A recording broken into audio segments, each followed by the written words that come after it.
such amazing leadership. I mean, hands-on. Here's our CEO of the world's largest retailer, rolls up his sleeves in the EOC with me. I mean, starting this, asking me what I think, and just heart, leading with heart, which I feel, especially in something like we all went through with the pandemic, to see that type of leadership. I mean, it resonates through everybody who works for a company.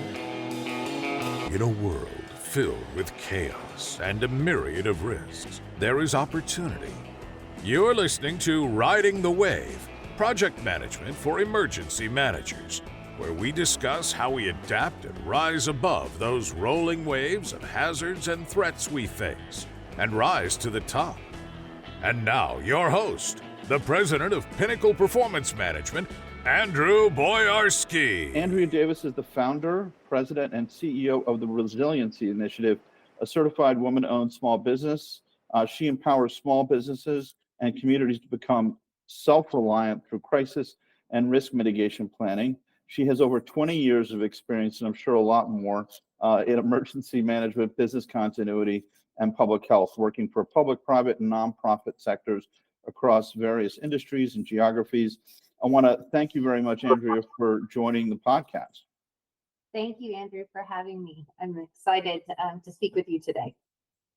So first question I want to ask, and it's one that sometimes emergency managers don't quite get, is would you please share your perspective on the critical role of risk management or enterprise risk management as foundational elements for initiating an emergency management or business continuity project or program? That's a great question, Andrew, because I actually think like the risk assessment side of doing business is actually square one. And it's how I've been able to, through the years, before I went out to start my own company, I was with the Fortune 500, Walmart, and Disney. And it's hard to get a seat at the table when you're talking about crisis planning or security issues. But if you can present to the C-suite or to leadership, showcasing the risk that they have and outlining that for all their specific interests, whatever the department is or wherever the company is going, and really articulate that and showcase by how setting up, designing a continuity of operations plan or writing a crisis management plan on how you would respond during a crisis and how they can save them money on the back end. I found it very successful. If I started step one saying, hey, let's just do our risk assessment, because that really, to me, is that tool. Those are my talking points of saying, hey, this is the real deal. I'm not making this up. I'm not saying like, you should, give me millions of dollars to do this type of planning. I'm actually being very pragmatic. And if we do this now, it's going to save you millions on that back end. So, and on that note, how has this worked in practice in places like Disney and Walmart? I mean, do you partner with the risk management department or risk managers in the work that you're doing? I've found a lot of success doing that. And even now, running my own business, that's my number one recommendation. If I'm typically working like a security department that might have emergency management as their components of what they need to do as far as planning. And I always recommend, hey, there is, dollars to donuts, that there is a risk management or in some department in this company. Let's go introduce ourselves because they're most of the time doing a lot of kind of what could be deemed as crisis planning as part of risk or as part of the business continuity. And I've seen it so many times, Andrew, like this silo over here is doing all this work. And then like usually the security side is doing all this work and they're not communicating. And they're both departments are overhead. And so they aren't making money for the company most of the time. And so to leverage the limited resources and dollars and to sit down and say, hey, how can we go together and be more synergistic? It not only helps the company, but then it saves money, but then you're from a planning standpoint, you have a much more comprehensive plan when you're including your risk management teams. And I noticed that in both my big corporate experiences at Disney and at Walmart, they were siloed. it was an incredibly siloed existence. And I just, I'm a talker. So I just go and introduce myself. And I had come from the federal government, so I didn't know any better. And so I just say, hey, shouldn't we be working together? Like isn't continuity, when we're thinking of business continuity and continuity of our operations from a corporate standpoint, that includes security, risk, crisis, we're all together, and that we should be planning together.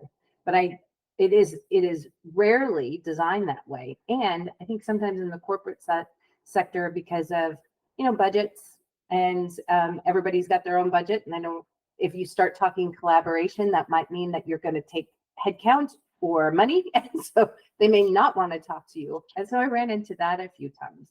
But I would say that's more the minority, as opposed to leveraging that on the front end of getting those partnerships established. And establish a task force. Everybody, one, likes to join a task force, and then two, then everybody has equal say around that table. You're not sharing budgets, you're not sharing, head count, but all you are talking about is how we're all going to collaborate together to build, a cohesive program.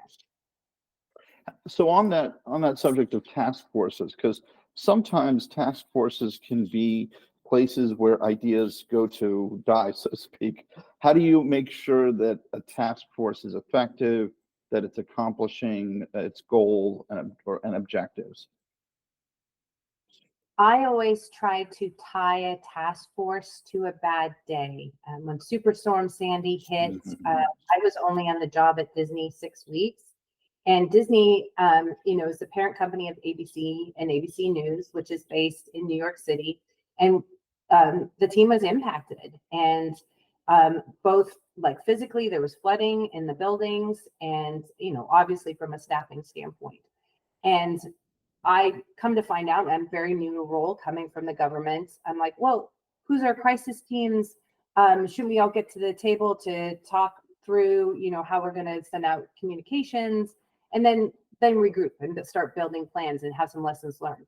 Well, come to find out, Andrew, none of that. There was nothing. There was no teams. There was no planning. There had been some siloed for some of the departments, but nothing from a comprehensive standpoint. So I just said, hey, we need a task force, and we need to it's the Superstorm Sandy task force. And here's our deliverables. And we're going to be reporting back to senior leadership on what we've accomplished. I leveraged those task force to get budget dollars to do planning for the entire enterprise at Disney through all of its enterprise, launch an emergency notification system. And because I held myself accountable and the task force accountable by reporting back to the C-suite and actually putting it in like goals and objectives. And so then it was reported up. It was even reported up to the board for Disney on what we were doing from an emergency notification standpoint. And to showcase that it's not just, we're not coming around to talk about how everything was a disaster. We're talking about how we're improving, and then using these kind of like, here's our 5 action steps to help improve the company. And then we got some budget dollars to be able to do it, which was really cool. So let me ask, was the position that you took at Walmart, was that before or after Disney? It was after. My first day on the job at Walmart was January 6, 2020. It seems like you had a stroke of luck coordinating the disasters with the job that you took. Yes, that is a very positive way to look at it, Andrew. I mean, my tenure at Walmart, and I really left Disney because I was like, oh, I need a new challenge. And then I left Disney on January 3rd. I got on a plane from Southern California. I was at basically the corporate headquarters, and moved to Bentonville, Arkansas, which is where Walmart's headquarters is. And within 2 days, Andrew, we activated our Global Emergency Operations Center for this little thing called COVID that was impacting our China markets. And it was like standing on a train track, and I couldn't get off. I saw the train coming, but I couldn't move. And all my years of doing emergency planning, and I am very much a planner at heart, I did Disney's global pandemic plan. Never did I anticipate every theme park that Disney owned would be closed. Cruise ships would be docked. ESPN would have nothing to film. There'd be no movies. I never anticipated that. It was always about staffing loss and not a complete loss of infrastructure, which was, to me, COVID was much more similar to what we saw post Hurricane Katrina in New Orleans, when you lost everything, like your roads, your just way of being in society. That's the impact COVID had. And when I'm maybe on the job a month, Andrew, I think it was about a month. And it was President Trump at the time. He declared a national emergency for COVID. And who takes the stage right after the president was our Walmart CEO, Doug McMillon. And he says, Walmart's open and we're helping with testing sites. We're going to get PPE out, all of this. He got on a plane from the Rose Garden to my UOC. And that was the day my life changed forever, Andrew. We're pulling on, putting on speakerphone, the pandemic task force headed by Jared Kushner. And it was just my life was so different than what I had anticipated. And I think that's always the case, isn't it? Well, yeah, because I certainly had no plans for a global pandemic in my tenure with Walmart. I mean, I thought it would be obviously different, right. But I was coming from the world's largest entertainment company. And yes, I knew Walmart was the world's largest retailer, but I didn't really understand the totality that was Walmart until we're in the middle of a global pandemic and Walmart went to work and we're doing 24/7 operations completely virtual for 2.5 years. And so I spent more time here in my little home office Zoom box than I did actually at the Walmart home office. But it was an amazing experience, going back to what you initially said about timing. I mean, what I learned from that, such amazing leadership. I mean, hands-on. Here's our CEO of the world's largest retailer, rolls up his sleeves in the EOC with me. I mean, starting this, asking me what I think. This is CEO. I mean, it was great for me to just see leadership in action and just heart, leading with heart, which I feel, especially in something like we all went through with the pandemic, to see that type of leadership. I mean, it resonates. It resonates through everybody who works for a company. I know this is not a question that I had necessarily planned to ask, but I think it's one that's relevant. It's often said in management literature studies that an organizational culture eats strategy for breakfast. That basically the tenet is the strategy is not going to work unless the culture is going to accept it. And there are some examples of that where negative examples that have been failures because strategy doesn't meet the culture. And there's also been positive examples where the culture manages to succeed despite really challenging circumstances. And it sounds like both at Disney and to a great extent at Walmart, you were able to see that firsthand. What aspects of leadership did you see that were able to carry that strategy out to make it successful in light of these major disaster events? I think it was the big acknowledgement of these incredibly senior leaders, everybody walking in with, we've never dealt with this before. And I think that acknowledgement put everybody at ease, and it put me at ease for sure. I mean, I know I was hired. I was their senior director for global emergency management. I was there for a reason with my skill set, but I had never been presented with a situation like COVID, how it manifested and then was ongoing. Because then, you remember, Andrew, it's it wasn't just COVID that we were dealing with in 2020. We had the massive civil unrest, and that was impacting Walmart stores, and we had to get our truck drivers to safe places or redirect them. And then we go into a hurricane season that went into the Greek alphabet. And then we round out the year with the Texas ice storms. going from Texas all the way to the East Coast. And a quick side, I'm a Californian in Arkansas, and it got -18, Andrew. I didn't go outside for 2 weeks. I didn't know what to do. But I just think having leadership, and it was across the board. And that's one thing I really like about Walmart. Like, their company culture these are their expectations. These are their values. You do not uphold these values, they don't mince words. You're gone. And that is held at the highest levels and expected at the lowest levels. And everybody was moving together. And I just think this acceptance of, we don't know what we're doing, so all ideas are valid. So very open and very just making sure everybody, from especially the front line, because we had a new definition of critical worker during COVID. And so making sure all of our cashiers and store workers and janitorial staff had everything they needed to do their jobs so they could go to work.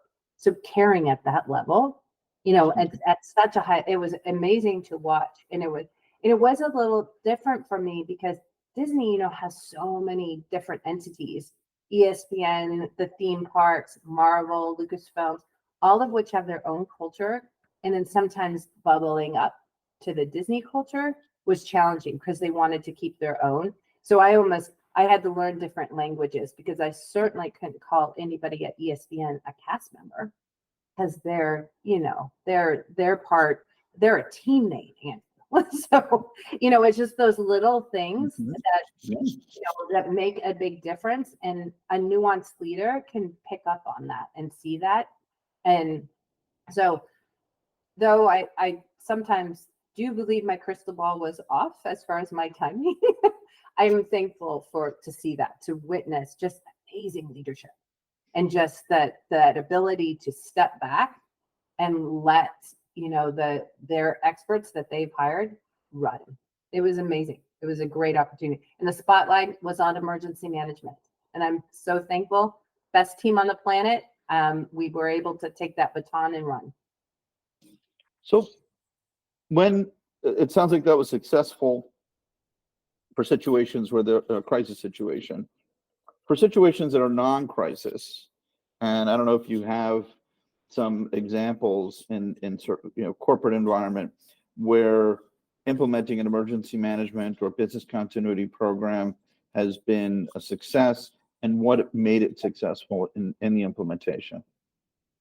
This is always so hard, right? Because usually for crisis management, you have to have the bad day to test it, showcase it with success.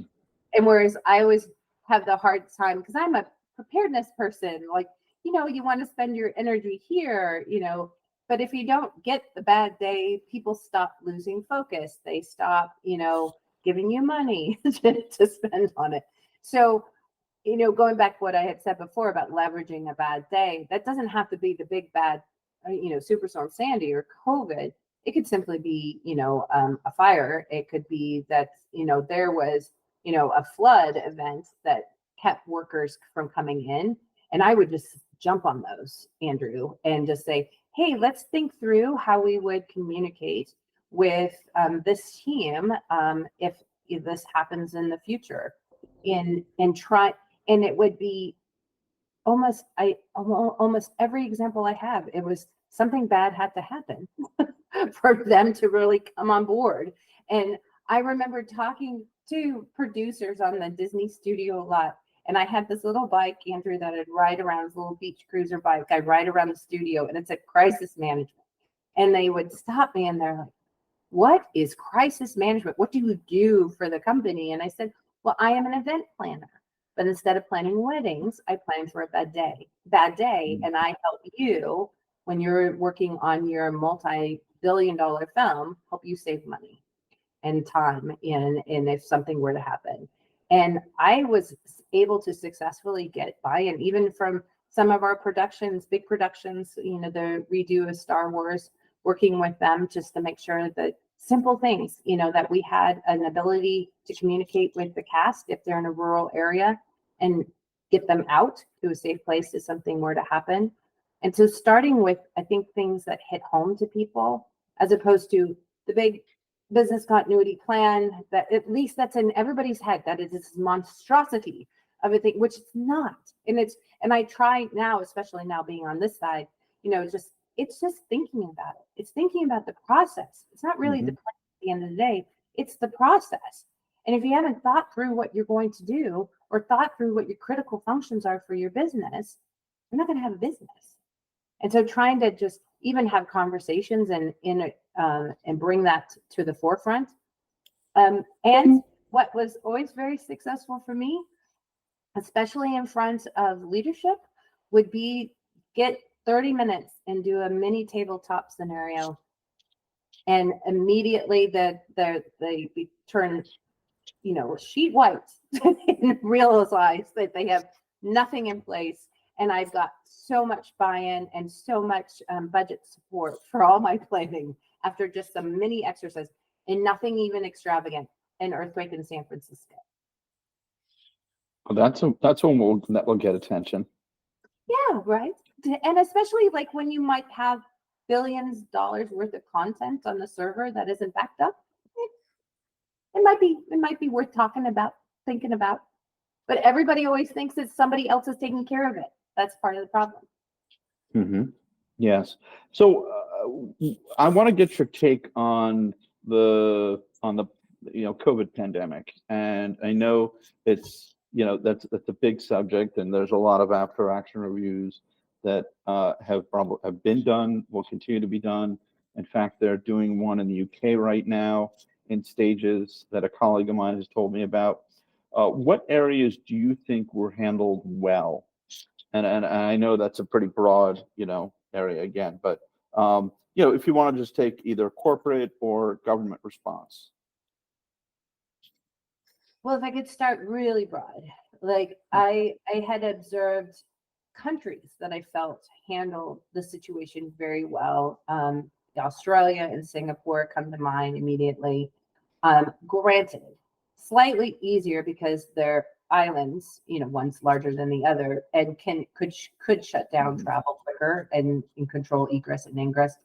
But I felt one of the reasons why I like their approach in two different styles of government was they were very heavy on the communication on and it was a united response. This is what we are going to do as a country. When we come here to the US, and it's how we're designed, right, as a country, and which has its perks and challenges. And COVID was the first national emergency declaration ever done. You usually have FEMA will declare, the president declares that it's for a hurricane, it's impacted in a specific region, right? This was a nationwide crisis situation. But when the declaration came, it was okay. And typically, what does that mean? That opens the door for federal funding, right? To get money after being impacted. So a state can then give it to their locals. So there wasn't a true definition of really what that meant, other than, okay, maybe we're going to get some funding at some point. But there was no strategy, right? We didn't have a national strategy on how we're going to approach this. We didn't even have like masking at a national level. And then when we get into like the testing, and then when we get into people taking the shots, I mean, it was not, there was recommendations, and then it was implemented differently by each state and how they wanted to. And when you're dealing with a pandemic, I mean, let's face it, it's a virus. It doesn't really care about state boundaries or borders. And so that philosophical approach doesn't work so well when you're dealing with a virus. Where I saw success, and I'll go back to Walmart because that's where I was, and it's very fresh in my memory. When this was occurring, my second day on the job, we're seeing what's happening, impacting our markets in China. So this is beginning of January. I reached out to my friends at FEMA and just said, hey, are you guys doing anything? There's a national business EOC. Are you activating? Are you monitoring? And it was basically, what you talking about? And because there was no impact to the US, right? This is our structure FEMA and all that is for a US specific. So there wasn't this kind of forecasting out that this could ever come here. And even with my experience, I totally thought it would be a SARS, which was catastrophic for the region, but I thought it'd be regionalized. I did not ever think it would become what it did. And so I was like, okay, so FEMA's not doing anything. And so fast forward a little bit in time, we get the national declaration. FEMA's activated in a sense, and they have the business EOC scaled up where you can kind of say, hey, what are you doing, company X, Y, and Z? And so, but there was no, there was sharing of information, but again, there was no approach like of what should we do? And everybody was looking for what should we do? And then Walmart, we were dealing with every state in the US having to get goods there. Think of our truck drivers, sometimes they can go through 5 different states depending on where they are in the country. And they were dealing with local regulations, parish or county regulations, and state regulations.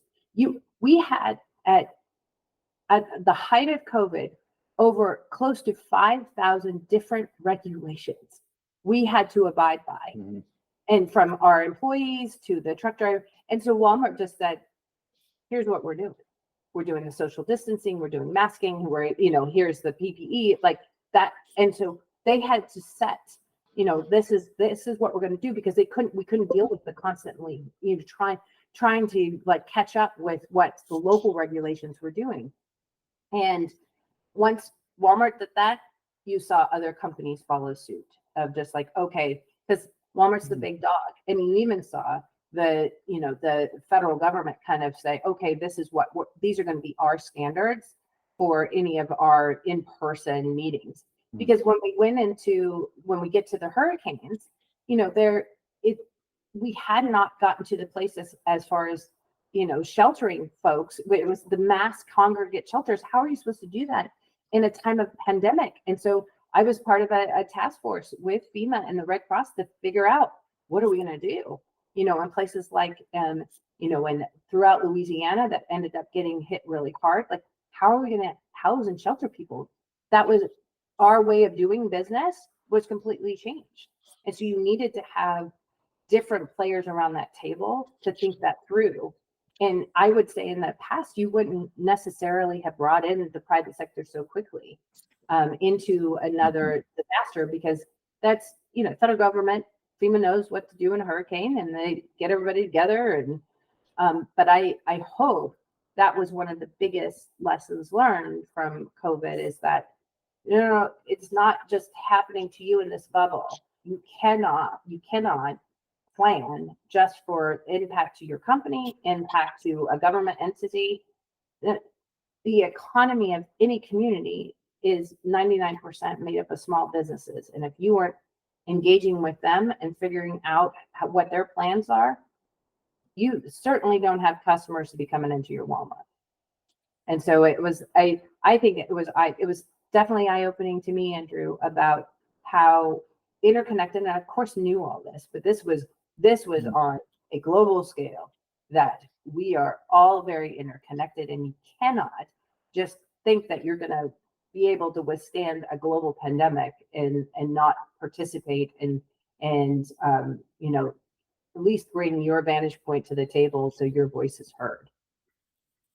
Well, I think it's one of those things that we talk about in emergency management, but we perhaps, as you point out, perhaps we don't understand the full ramifications until we have a significant crisis event, the community, and what that whole the community is, and how it's interconnected, and the complexity of it. So it sounds to me like that was one of the lessons learned, and at the same time, together with FEMA and other partners, I'm assuming that that was brought to bear, because in the past it might have not always have been that.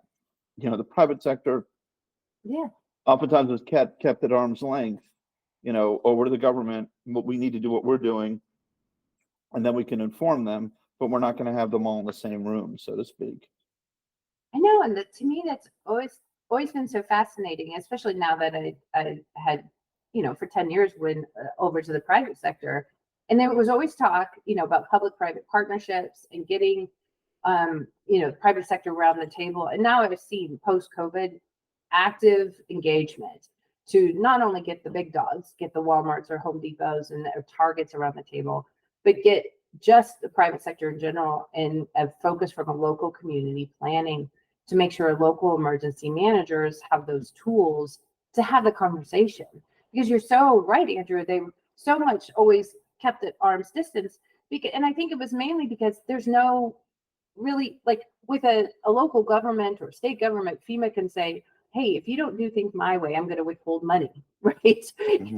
Can't really do that with a company because, what I'd tell you if I was still at Walmart, I'm like, I'm just going to go make whatever it is that I need to do.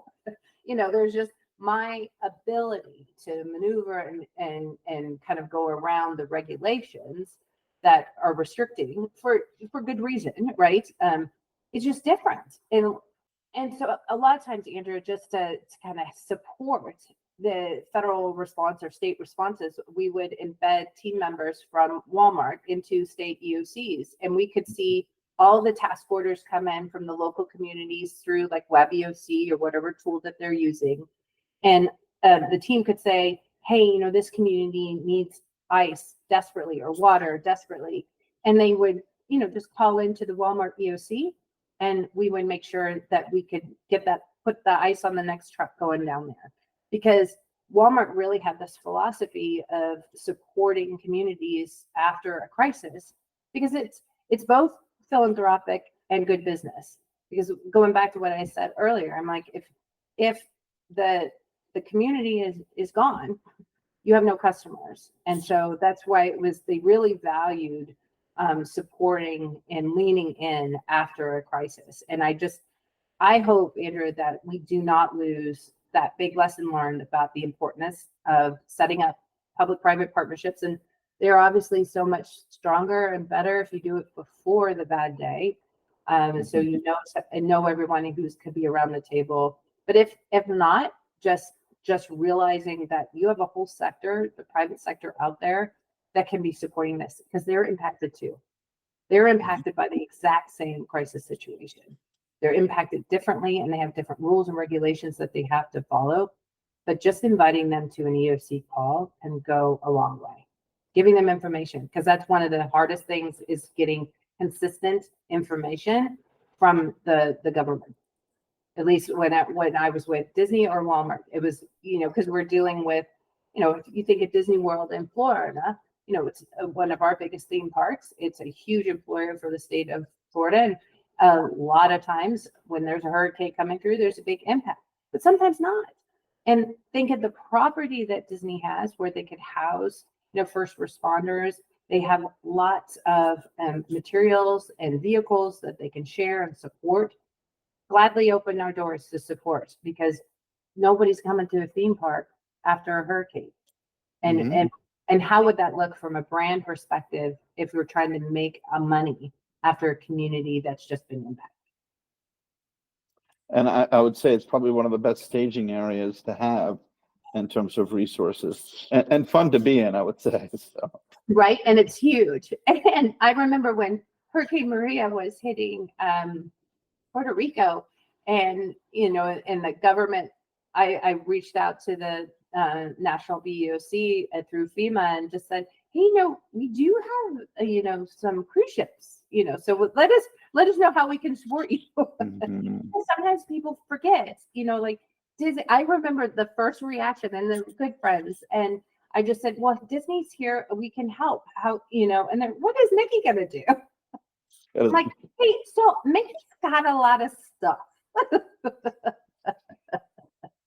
And I want to ask a question about the animals, because I've been with my family to to Walt Disney World and all the different parts of that theme park, and the animal kingdom is incredible.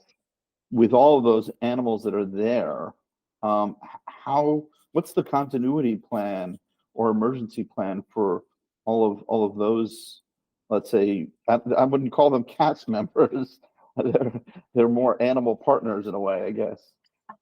I like that, animal partners. So the planning is extensive, kind of modeled after big zoos, but that we have, Disney has plans in place with locations kind of out of area where the animals could be housed and taken to ahead of time. So anytime, like if it's a hurricane that they feel is going to impact it, they kind of go into their protocol and moving some of the animals to different locations. There's tranquilizers obviously on site, so just in case that it has to be done quickly and they need to move the animals in a quick fashion. But lessons learned, from from Hurricane Katrina, what happened to the aquarium there. They didn't do any special handling to the animals, because obviously they didn't anticipate the flooding that was happening. But most of all the sea animals passed, except two little beavers that survived. And you don't want to one that impacts your brand, right? That you didn't have a plan to think that through. But Disney has a lot of, I'd say, memorandums, understandings in place to support that and move the animals quickly if needed. I see. And so one of the things I want to talk about is, so you've moved from FEMA to the private sector to now having your own consulting company. And what is it that you find the most engaging, the most fun to do now, having had this career in through these different sectors? What I love the most is, because I can almost feel like I have these, like a menu of like all these things that I've done, and some kind of crazy, and now, with the clients that I have, and I'm split down the middle with public sector and private sector, so it's very much like my background, which is kind of crazy, and so I can be very creative, and I can just say, hey, this is what worked, while I was at Disney, or this is what worked when I was with FEMA, or before FEMA, the Federal Reserve, and I've like repurposed so much of like my past into my work today, which is sometimes I feel like, gosh, I'm kind of old. But then I was like, oh, it's kind of cool that I did all this stuff and that I can share it. And so I really like that, getting to be creative and basing it on what I've seen work and what I have seen not work. And really kind of, and I would say that's across the board, no matter what sector I was with. Complacency, lack of funding, not really even just thinking about the planning process. Every single one, I can give an example of just absolute failure, and then just like, oh, now everybody wants, have a plan or think through continuity of operations. It's fascinating how that works, and so I really enjoy that. I enjoy that I get to work with smaller businesses, because that was an observation when I was with Walmart. We were lucky. We were Walmart, right? When manufacturing stopped in China, we were able to pivot, but there were so many businesses who couldn't. They didn't have redundancies, and even we found gaps in our planning. And I can't imagine if you're a small business and you have one third-party vendor that you get your milk from, and that dairy goes under, you're out of business, right? Your restaurant, and it's such a chain reaction. And so being able to help and share that, and share all those lessons learned in a simple way, and not, because I never appreciated the approach, the scare tactics side of kind of emergency management. Like, if you don't do this, you're going to die. If you don't prepare, blah, blah, blah. And I'm like, it never resonated with me. And I know it doesn't resonate with a lot of people, but what I have found that resonates is that you just want to make emergency preparedness like brushing your teeth. It's something you do every day. You think through. Any business plan should have a continuity of operations component to it, because if you have a great business plan but haven't thought through how you're going to stay in business, it's not a good business plan. And I'm a huge advocate, and I'm going to figure out a way to do this someday, Andrew, is that every business has to, well, let me say, I'll say 99% of businesses need to have insurance to operate. It should be a requirement of your insurance, either that you have a continuity of operations plan and that the insurance company would give you a discount, like incentivize it. And it's good for the insurance company, it's good for the business, and then it's good for the community. And to me, it's just like we saw the dominoes with COVID. And I worry because everybody's so fatigued. They have disaster fatigue that they're sweeping everything, the good that we learned with COVID under the rug, and just kind of don't want to think about it and lump in like preparedness with that. So I hope that's not true, but I am having the time of my life right now. I love it. I hope I can keep this up until I die. Because I'm not so sure, Andrew, if I can work for anybody else now after everything. I understand. Well, it's been a very, very interesting and engaging conversation with you. And I want to thank you again so much for joining me. I spoke with Andrea Davis, who's the founder and president and CEO of the Resiliency Initiative, a certified women-owned small business, empowering small businesses and communities become self-reliant through crisis and risk management planning. Andrea, again, I want to thank you so much for sharing your wisdom, your stories, and your better practices with our listeners and with myself. Thank you, Andrew. It was really wonderful getting to talk with you today. You've been listening to Riding the Wave, hosted by Andrew Boyarsky, president of Pinnacle Performance Management and clinical associate professor in emergency and project management at NYU and John Jay College.